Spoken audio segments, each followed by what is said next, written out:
Derek Walker. First of all, any elected officials we want to recognize, I have a current list. Would you please stand when I say your name? Bernetta Jo Young from Congresswoman Jasmine Crockett's office. Thank you.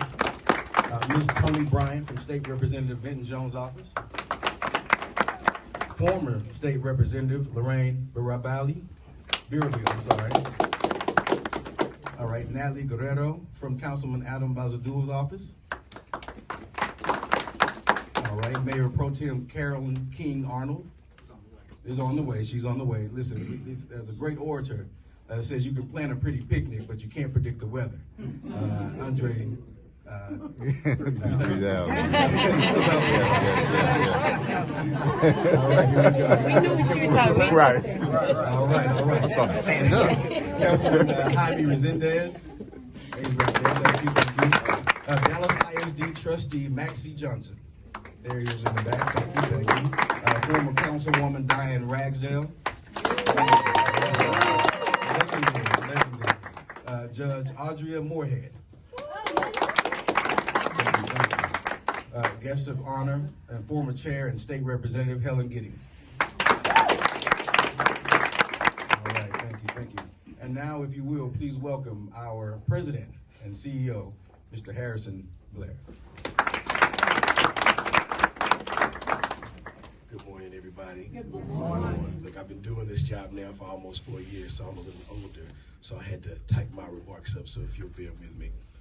I am honored to serve as president and CEO of the oldest and one of the largest black chambers of commerce in this nation. And before I get started, I know Derek just did this, but I just want to take a moment again to acknowledge and thank all the elected officials, all our appointed officials, all those community leaders and faith leaders who have made it to be here with us today. I know many of you have been concerned about 2838 MLK as our office building, as it's been a very impactful place and a business ecosystem. I know there's no shortage of people who've come in this office to tell me of all the different contracts and bids that they got in that building, sometimes their very first, before they went on to become economic catalysts across this region and this nation.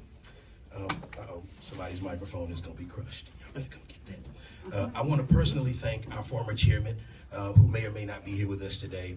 Darren James, who served as our chair until 2021, got us to this point. I want to say thank you, and to let's give a round of applause. And to our immediate past chair, Mr. Jimmy Gaston, who served until 2022. Thank you so much for supporting this organization from a board leadership standpoint. Your work has truly impacted us and made this opportunity possible. The health of a nonprofit can truly be seen in the relationship between an executive director and a chairperson. And I can say that I have truly been blessed to have great chairpersons and a great board to serve us, to help us reach this very important moment. So congratulations to our board members. And if you're a board member of the Dallas Black Chamber of Commerce right now, or if you've been a board member, would you just raise your hand and wave and let the people know who you are? Give a round of applause. I also want to take this moment to acknowledge a few key partners who are helping us as the Dallas Black Chamber of Commerce to complete this job. The first person I want to acknowledge is Ms. Terry Tracy Little, who owns Eagle Barricade. She is a Quest for Success winner, which is one of the highest honors that the Dallas Black Chamber of Commerce can give to a business. And if you see the walls back here, you'll see pictures and frames on the wall. Those are some of our greatest Quest winners. And if you check those lists today, those businesses are not only alive, they're thriving and they're doing quite well.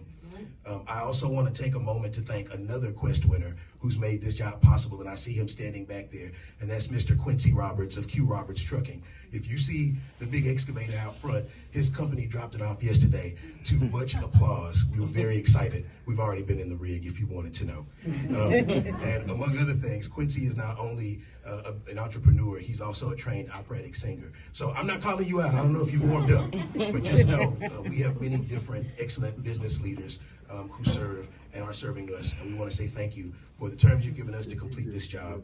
We really, really appreciate you. To our current and previous members, invited guests, media, I want to say thank you for joining us this morning for this historic occasion. We're building a chamber for the 22nd century that understands innovation and tech and how that relates to people within our communities that we serve.